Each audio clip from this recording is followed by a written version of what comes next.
Hey guys, so today I'm going to show you 10 low ELO mistakes that I see within Rainbow Six Siege. There will be a couple bonus tips, but these are just 10 mistakes that I see in low ELO, or I guess just across the board of Rainbow Six Siege. The first one is finding defense's weak point. Okay, so if we take a look at Canal, the top floor, when you want to attack, right? I guess this is just the fundamentals of attacking. So let's say you're droning and you're, figuring out what the bomb site is. Let's say that you see a barbed wire here, right, on the stairs. You see a lesion mine. And then you go to Skybridge and then you see a deployable shield there. You see barbed wire here. You see an ELO trap. You see barbed wire here. And there's like a bandit here, playing here, blah blah blah, smoking here maybe. And you notice that there's only one lesion mine on green stairs. Nothing else. Just a lesion mine, and there's no one top green. Let's say, there's a player. Obviously you can have bandit playing up here by the breach. You're going to have one in server, maybe here. You're probably going to have one player here, and like I said, this is understanding defense's weak point. Why are you going to attack Skybridge or red stairs when green stairs literally has one goo mine on it and no one playing top green? So that's what I mean by understanding the weak points of defense. That's pretty much just the fundamentals of attacking, right? Or let's take a look at a different situation, right? Let's say there's a barbed wire here, there's an ELO trap here that you can't kill. Let's say there's barbed wire here again on the same spot, there's an ELO mine here, there's a goo mine here, and Skybridge is just filled with traps, right? This is filled with traps, this is filled with traps. Now you're thinking every entry point is filled with traps. There's nowhere to go, but you have to realize that there are more entry points than you think, right? More than a defender can hold. Defender can only hold so much. So let's take a look. There's green window, there's red window, and there's this main breach door here, and main breach, I guess, depending if you have that open. So the stairs may not be viable, and assuming that there's a player by breach, a player in here, and a player here, you could literally walk through here, walk through here, walk into site. This is what I mean by understanding defense's weak point. This, of course, wouldn't be available if their barbed wire was here and the ELO mine was here and there was a goo mine here, right? And then this doesn't become available, and then that's when you learn. That's when you learn, okay, so this isn't available, let's take a look at the other stuff. Okay, well, I know this isn't available, so maybe going up red and then dealing with the barbed wire alone rather than the traps. Could be, but that's not the best. Maybe vaulting in green and walking into site could be viable. There's no traps, there's no barbed wire, you could just walk in. However, there becomes a problem. What if there is a player here, and a player here, and a player up here, and a player on breach? Is a no-go. Red stairs is a no-go since there's barbed wire. This is maybe possible. However, you could have an enemy swing, which is risky, and you have this person watching. However, if you play smart, you may be able to get the angle onto the guy top green, and there could be one playing red. But like I said, I haven't said this, but if you do play as a team, You know, if one goes below, deals with the guy red stairs, and then this becomes available, right? So it's all about, that's why it's all about playing as a team. Because let's say this, not available because there's a play on red stairs, right? If you play as a team and someone goes below and deals with the guy red stairs, he's dead. This now becomes available. Okay, let's say breach, not available, bandit charges and a bandit. You have your teamwork, one guy go below, buck maybe, gets rid of the bandit charges, get rid of the bandit. This is now open. This entry point now available. This is obviously, you know, just the fundamentals of teamwork. Let's take a look at a situation like that when you're in kayaks, right? Let's say there's a player in bathroom or showers. There's a player just on the objective. There's a player in the small room, and there's a player by kayaks, and assuming that there would be one roaming top floor. However, if you just, you know, ignore the guy top floor, obviously you do have to deal with him, but if you're playing solo or you're doing a solo push to benefit the team play, so the team can play off of what you made of the round, barbed wire here and an ELO trap. Let's say there's barbed wire here, let's say there's barbed wire main stairs, let's say there's barbed wire here and an ELO trap. Okay, so you droning, right? Oh, okay, this isn't available. Okay, this isn't available, temporarily not available, because you could get rid of it and make a play off of it later in the round, or immediately, depending how the enemies react to you breaking it. So you see, okay, this isn't available, this is not available, this is not available, and trench is not available. But you join here and you see there's no barbed wire, there's no ELO traps. Okay, this is available just because of your drone and making no impact on the round. So what you do, you break the barricade open, you see, does this player go here to react? Does this player peek to react? Bearing in mind, when he's in showers, he can't see you vault in the window. He has to be here to see, because this blocks the vision, right? Does this player here react to you breaking the window? If not, you can jump in and just sit here for a bit and join. If he does, you then have a teammate push down yellow. He now either has to watch yellow or watch you, right? Because he can't watch everywhere at once, right? And his teammates, you know, there does have to be one watching trench. There does have to be one holding the objective, so on so on. This is why, you know, it all comes down to attacking at the perfect time, and so on so on. And if, you know, you do push down yellow stairs and this guy comes to see you, this guy comes to see you, it then just means this is even more available. So it all comes down to time and where the enemies are. And if they're a bit more smart, if this guy comes here and holds an angle onto the window, so yellow stairs is not available and this window is not available, you then say to your team, okay, there's one watching yellow, there's one watching shower window or locker window. You then know that, okay, maybe main stairs is available then. So you break the barbed wire, which causes this guy to either watch locker window or watch main stairs. He can't do everything at once.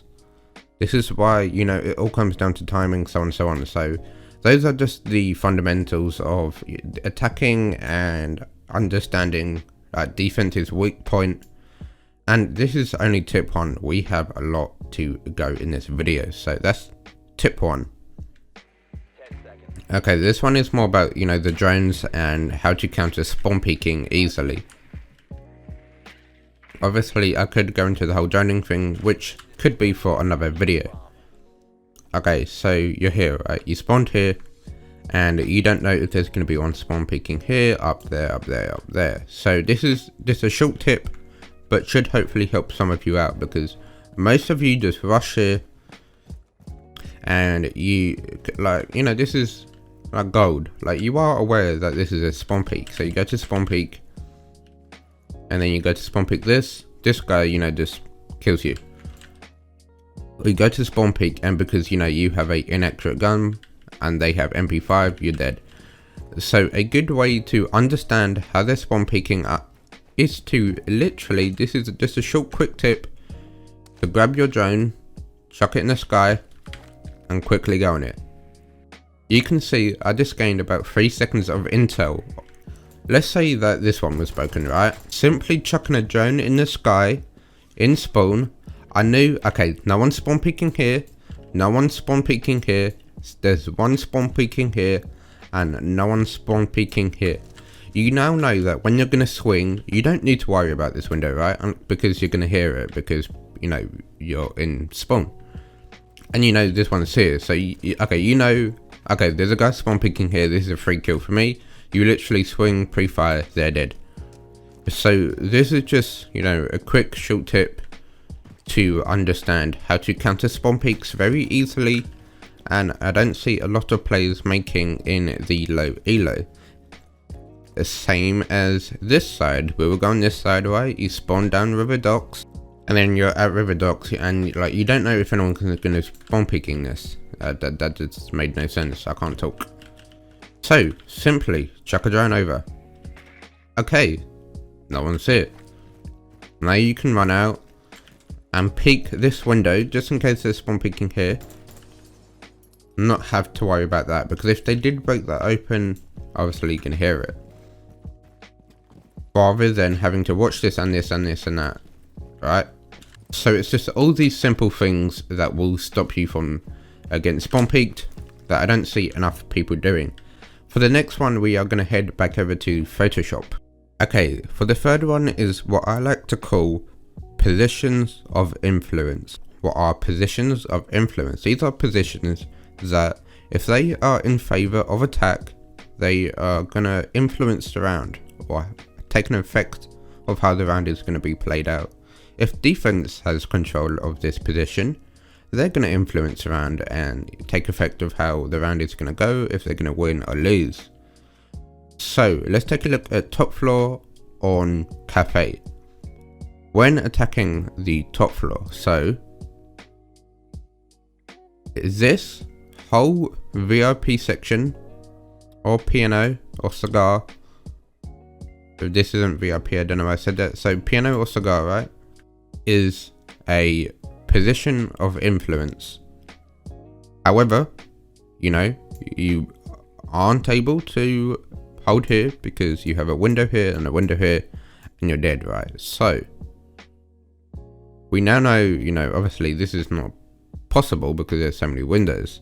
So you cut it down to right here. If defense has control of this one spot here, they are going to make a influence of how the round is going to be played out and how harder it is going to be for attack to attack top floor.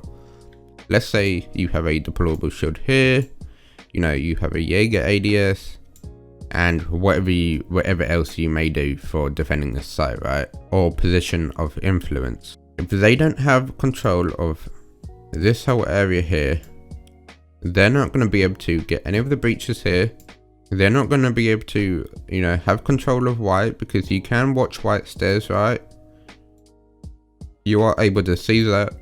So simply because you have this place on lockdown, you have it all set up, and you have control of this position, white stairs becomes unavailable. This breach becomes unavailable. This breach becomes unavailable. And what do they have to work with now? All they have is this door here, this here, dropping skylight, this window over here, and this window here. That's to actually, you know, get on site and plant the bomb, right? This is already out the window because you can get run out on, and no one really goes there since it doesn't really benefit you the round. And if you do swing in, the person playing here is just going to kill you. So this one's out the window. Skylight. Dropping the skylight is very risky, and I would want to say is out the window, because anyone playing here will be able to just swing you, and so that's just out the window. Since, right, let me explain. If you are here, right, if someone could swing you here, someone could swing you here, someone could swing you here, someone could swing you this side, and that's just impossible to hold all 4 angles at once. Because if you break open all of this, right, you know how you shoot the bottom out? They are unable to just walk on side, because if you are in freezer, you can see through the wooden bit here on the counter. So this whole area is just hard enough as it is. And obviously if you push through here, this is going to be broken. So anyone here is going to be able to see you, freezer will see you, so on, so on. So this is out the window. This is a no-go, this is a no-go, this is a no-go, this is a no-go. This window is a maybes, but if they can just hear you swinging, and they can swing you, and that's just, you know, hard. And their best bet is to take control of VIP, because they can make a massive influence on the round, which is why I like to call it position of influence. And simply because you have this place on lockdown, they literally can't do anything. Obviously they may try and trick you, they may force players to move. If a buck goes below and gets rid of all of this floor, you know, they're forced to move, and then maybe the people can swing in. But that's harder than just having control of VIP, pushing down white hallway, opening breach, so on and so on. So yeah, this tip is just understanding the positions of influence and so on and so on. Whilst we're here, I'm going to move on to the next tip, which is simply flank watching.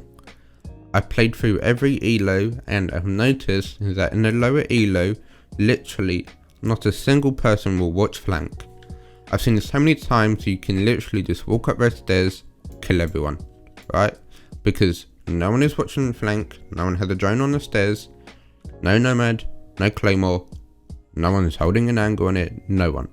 So please, next time you play, understand that when you do take control of these areas, don't think, oh, you know, I've managed to like, I think this is their mindset. Okay, I've managed to push up red stairs, right? I've managed to go through breach, I've managed to get to here, and no one's killed me. So they think, just because they're now here, they now think, oh, you know, I've walked this area, I've walked red stairs, I've walked all downstairs. So they think because I've walked there, that means there's going to be no defenders there, because I've walked it, I had control of it. They think, oh, okay, I've walked up red stairs and it was clear, so it's going to be clear all round. No, it's not. Just because you walked up red stairs and now you're in cigar, doesn't mean someone can just walk up, or they can't just walk up, because they can, okay? So please, next time you play, just a simple drone to watch flanks, so on and so on, please. Okay, so for this next tip, this one will take place in-game, and for tip 5, or mistake 5, is something called overjoining, or droning too much, or droning for too long. Now by overjoining, I don't necessarily mean, you know, droning in and missing a spot, you know, not looking there and there'll be a play there, which I guess could be considered overjoining. But what I mean in terms of overjoining, in my terms, is droning just far too long and not making any moves, right? So let's say, actually let's go to Aqua, right? Bearing in mind it's 8:50. Okay, let's drone. Okay, there's no one in Aqua, no one behind Aqua, no one in billiards. Okay, it seems quite clear. Let's see hookah. There's no one in hookah. Okay, that seems pretty good. Let's go see how 90 is. Okay, 90 is clear. Okay, there's no one here, no one top main. Okay, there's no one in luggage. Oh, it's all clear. Okay, let's go. You then go in and you die from someone sitting in this corner. Why? I started droning at 8:50, it's 8:10. Droning for too long and not making a move, so I'll show you what happened, I'll show you what you should do. Let's say there's a player sitting right here. Yeah, let's say I'm a defender. My bad, hold on. Let's say, you know, you're droning. Okay, this is me, a defender. So remember when I was droning billiard, saying it's clear? Okay, this is clear. You know, I droned in hookah, that's clear. And then I droned here. I droned past 90. The second my view is out of here, yeah, and I started droning down there. But for all you know, this defender could have walked out here, could have run over here. But bear in mind, your drone is still going, right? Whilst this defender is moving. And he sat in this corner, and your drone, you know, just got here, and then go, oh, it's clear. You walked in, that's me dead, right? That's because you droned too much, and you kind of overextended with your droning. Over droning. So let's say you're droning here. Okay, this is clear. Okay. Yeah, blue bar's clear. You then drone back out of blue bar. You then go up here. The second your drone leaves blue bar, there could be an enemy. So let's draw the line again. So you drone here, okay, it's clear. The second your drone turns around and has its back to this player can simply walk in. Okay, so the player's got to here, and your drone is all the way up here droning. Oh, this is clear. And this defender here then walks and swings on you. And you thought it was all clear. No, it doesn't work like that. What you should do.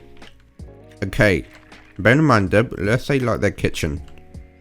Okay, Aqua's clear. Okay. Luggage. You know, seems clear. You know, I know this area is clear. Aqua's clear. And billiards is clear. Okay, just quickly take a look at everything again. Okay, so it's clear. You quickly run in. You sit here. And you drone again. So, you're kind of following your drone. Okay. Hookah is clear. 90 is clear. Okay. So you push in. Bear in mind, let's just assume that you did the stairs. So you hold this angle just in case someone does swing while you put yourself into VIP. Since you know it's clear. Okay. I'm in VIP, let's drone again. So I think you understand what I'm saying. You drone a bit, follow a bit, drone a bit, follow a bit. So you're following your drone rather than joining the entire map and then pushing in, assuming that everything is safe. So that's mistake number 5. Mistake 6 is mag dumping. Specifically in the first 20 seconds of the round, right? So let's say you're pushing out here. And you just mag dump this entire window. Okay, I'm reloading. This person is now going to swing you. They know he just shot this open. I now know he's going to reload. He is simply going to swing you and kill you. That's why when you shoot open a window, you do not want to be exposed to said window. So what you do, shoot open a window, quickly back off again so they can't see you, reload. Bearing in mind, if they are a smart player or, you know, more in high ranks, now, when you go to peek this same window again, there is bound to be a player peeking. Which is why you can either, you know, quick peek. Or simply, like mistake number 2, throw a drone in the sky and see. Okay, there's no one spawn peeking. Free to push. That's why you do not mag dump. What I see people do, they don't even shoot the entire window open. They just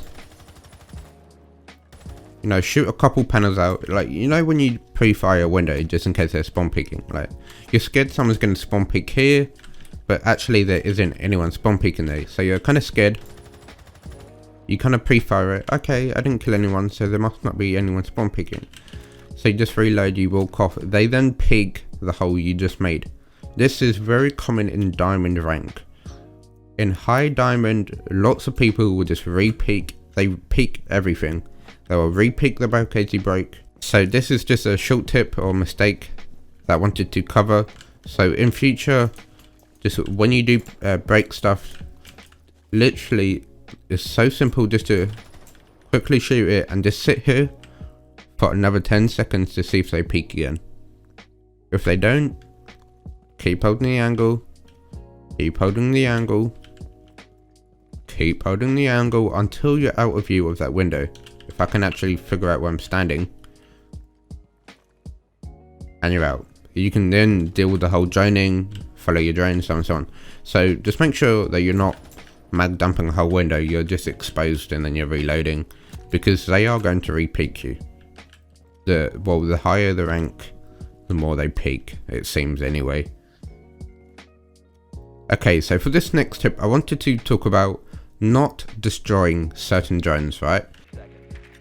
Okay, so as I was saying, the timer ran out. Let's say, you know, we want to push kitchen, we want to push sunrise, and we're droning, right? So we're droning. Okay, we want to push sunrise. Okay, team, you know, you're calling out to your team. We should put one drone in office to see if they flank. You know, let's try and make it a bit hidden. Okay, let's put it up here so we can see if they are going to flank office. That's what you should do, right? That's what a good team will do. There's nothing wrong with that.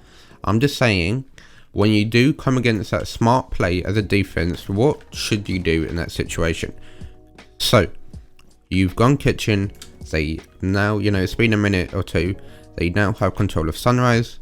You're gonna make the flank of, you know, you're making the perfect flank, and you spot the drone, right? What I see in silver ELO, gold ELO, is that they will shoot this drone. There's two problems to this. One, you're gonna make noise shooting the drone. They are all gonna turn to you and murder you. The second thing is, even if they didn't hear you and you shot the drone, and then later in the round, you know, let's say you shot the drone, and then let's say like 20 seconds later, okay, you know, you're on attack. Okay, team, let's drone again. You notice, right? So let's say you okay, let's go make sure we're droning, and then you notice that, you know, when you do Q&E to switch drones, you notice your drone in office has been destroyed. That instantly gives the attacker information that there's going to be one in office, and he's going to rotate and flank at some point of time. And what do the attack do? They simply will sit here and hold you. Simple as that, and you are going to die. So what you should do as a defender flanking, you notice, okay, yes, if there is one watching, you should just shoot it, and it's your choice whether to run away or stick to it.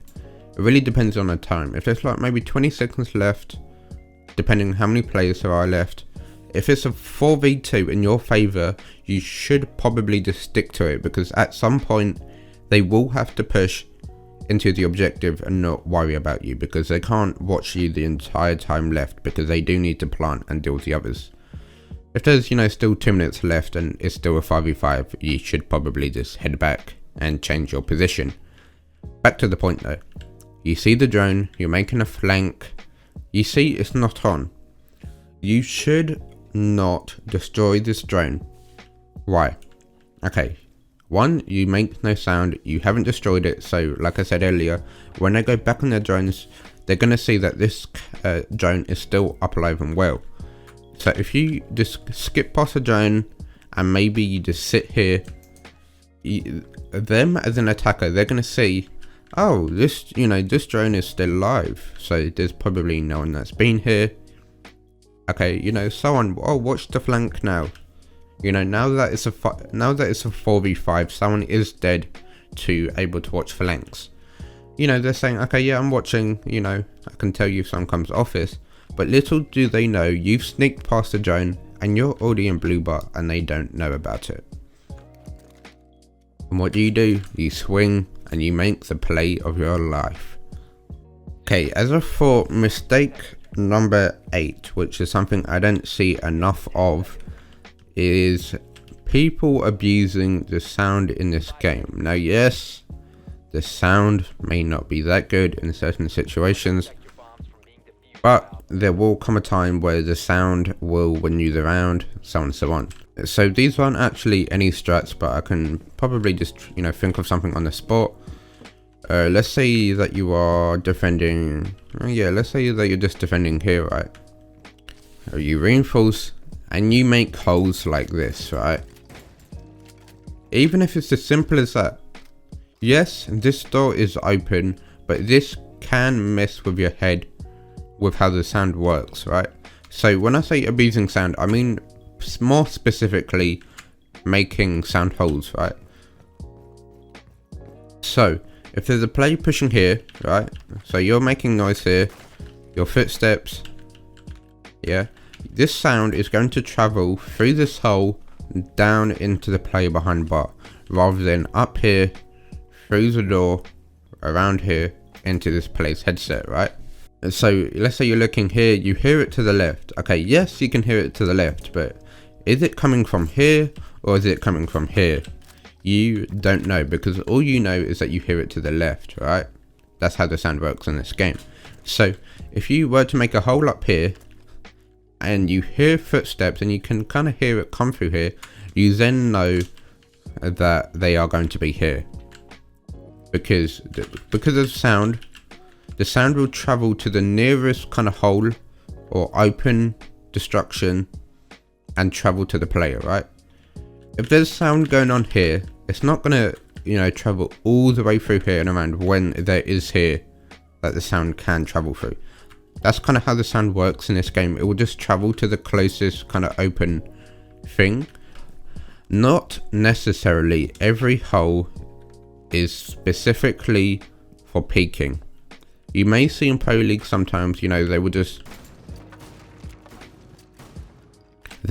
open the top of the most random walls that, you know, are just not going to be peaked. But why? Because the sound is going to travel through here, over there. Notice how I will play the clip back. That music playing, right? You can hear that music. When this was closed, you could not hear that music through that door, right?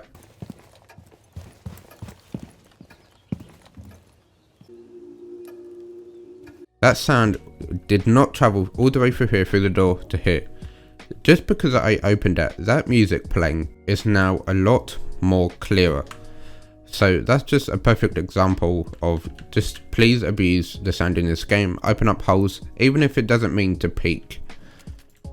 Just a simple hole like that, sound will be more clearer if they push from that window. Simple.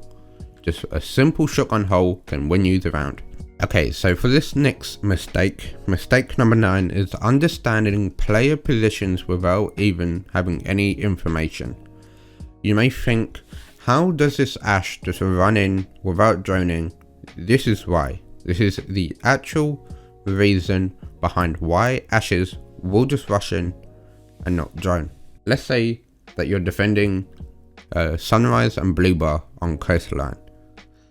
This is how a high ELO team is going to defend it, and which I will also explain why gold players do actually tend to win against high ELO sometimes, and I'll explain that in a minute. So this is what you should usually do. You will usually have someone like a Maestro sit behind Sunrise Bar.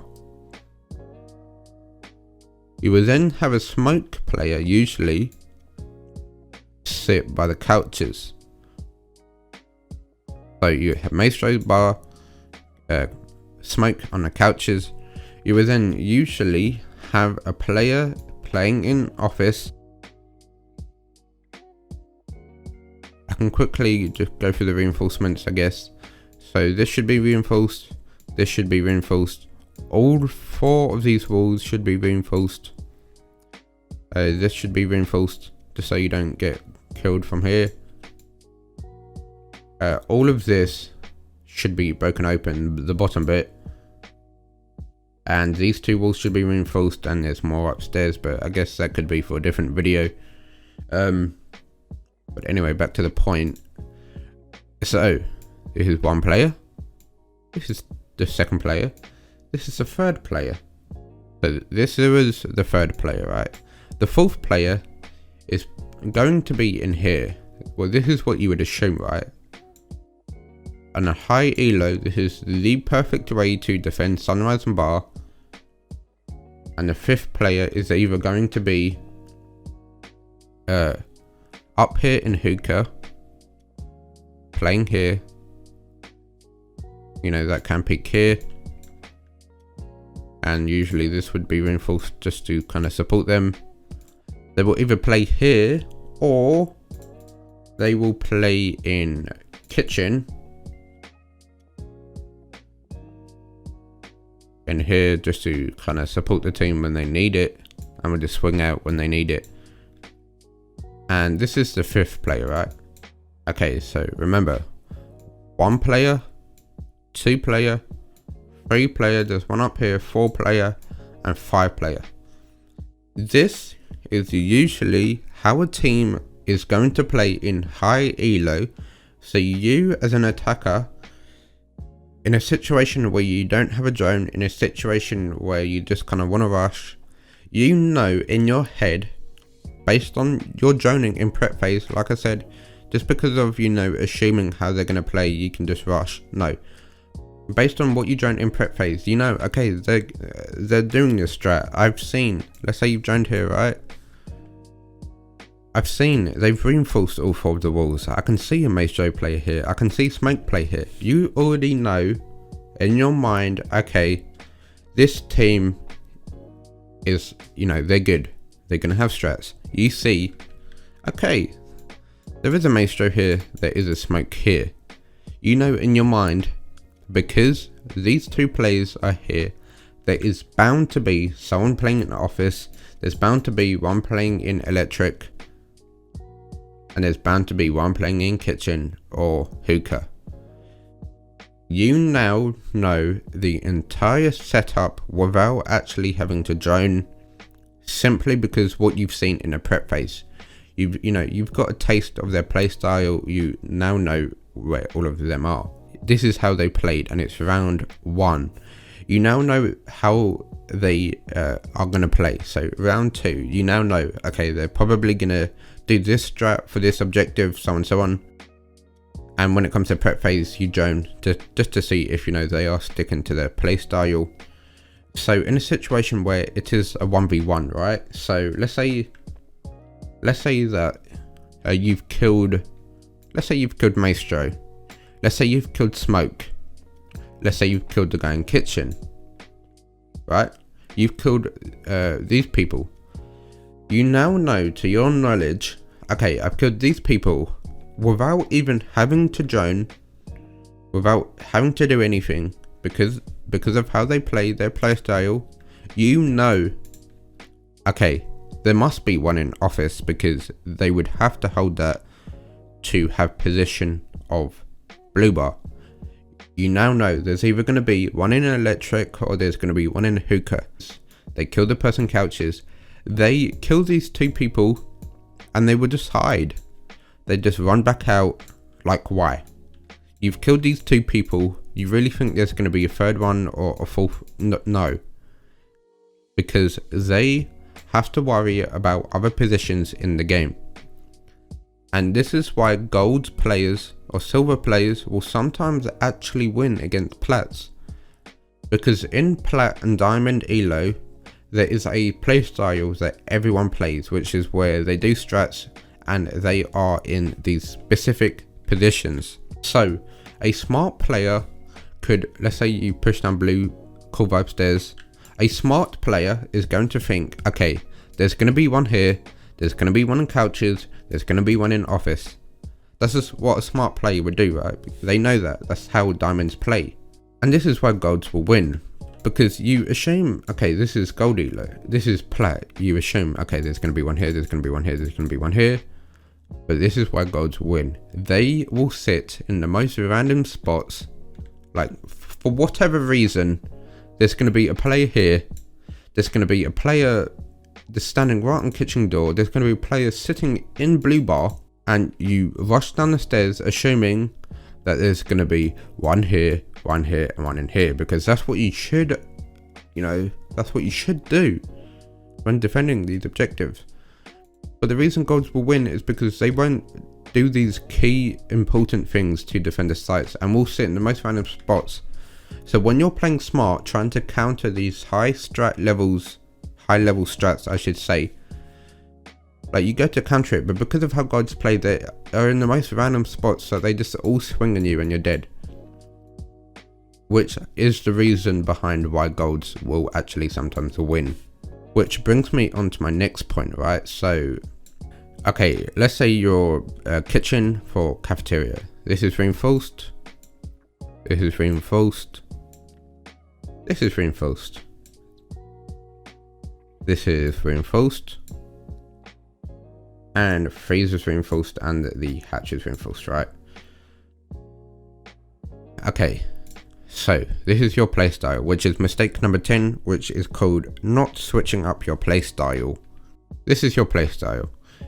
You play in bakery, you get ADS, maybe a shield, depending how you want to play. Playstyle, right? How you want to play. Okay, this is your playstyle. So the attackers come in. They see, okay, this team is actually quite good. But let's say this is the first round, right? They don't expect this strategy. So they don't bring Capital, they don't bring blah blah blah, so on, so on, so on. Okay, this team's actually quite good, they have a Jaeger holding bakery, 2 ADSs and a deployable shield. This is going to be quite difficulty. Their playstyle is quite good, right? They have a smoke and prep, they're actually being kind of smart. The smoke player there in prep. So this is you on attack, understanding their playstyle, which is a tip, but this is something you also need to understand. So you've grabbed a kind of taste of their playstyle. So when it comes to next round, or let's say it goes to overtime and it's gone kitchen again, you're going to know, okay, this team is good, this strat worked really well for them last time, they're going to do it again since they got an easy win. But this time, you're playing smarter. Okay, you are smarter. So, you bring, okay, they were smart, they won that easily. This time, let's bring a Capital. Let's fireball, okay, sure. Okay, let's bring a Capital and just all the things you need. Let's say Nomad or whoever you want to bring to counter this strat. So they do one thing, you counter that, but this mistake is you then countering their counter. Big brain, right? Because you're going to assume that they're going to do this strat again, which in gold, plat, they probably will do this strat again.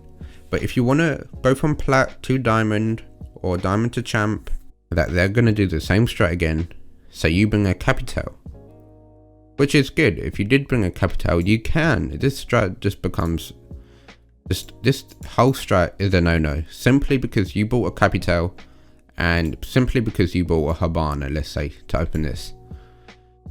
So this whole strat is a no-go. But if you are smart on defense, you are going to read their mind. So like I said, you're going to counter what they countered. Okay, I did this strat. The enemies are going to read that strat by countering the strat by bringing a Capital and a Habana this time around. You on defense are going to read, okay, they're probably going to go Capital and Habana. So what do? You switch up the entire playstyle to the point where Habana and Capital are the most useless ops. Let's say you switch up your strat. You reinforce this. You reinforce this. This does not get reinforced, right? You reinforce this side, this becomes a rotation. You castle this, you castle this, and you castle the small window in here. So you kind of just have control of this however here if you play smart. So what did you do? You just debated them into bringing Capital, Nomad, Habana, when in fact they should have bought a Ash and a Zofia, etc. You debated them into bringing useless ops. Now they have a Capital, which is, yes, he's good for this, but now he's useless for this castle strat. So that's what I mean by switching up the playstyle and kind of just bringing the correct operators for the strats and so on and so on. And that is what I mean by, if you're always switching up your playstyle in the ranked, you are going to win more. They are going to have no clue because they've understood your playstyle. They're now trying to counteract your playstyle and you're now switching it up.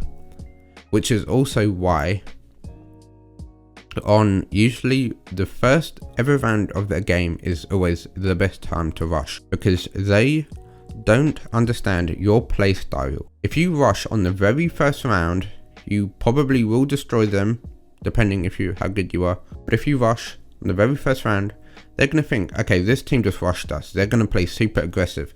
So you set up all this stuff to counter super aggressive, and on the second round, all of a sudden they're super passive, they're getting rid of all your gadgets and you're still getting destroyed because they're constantly switching up their playstyle. Or you can reverse it.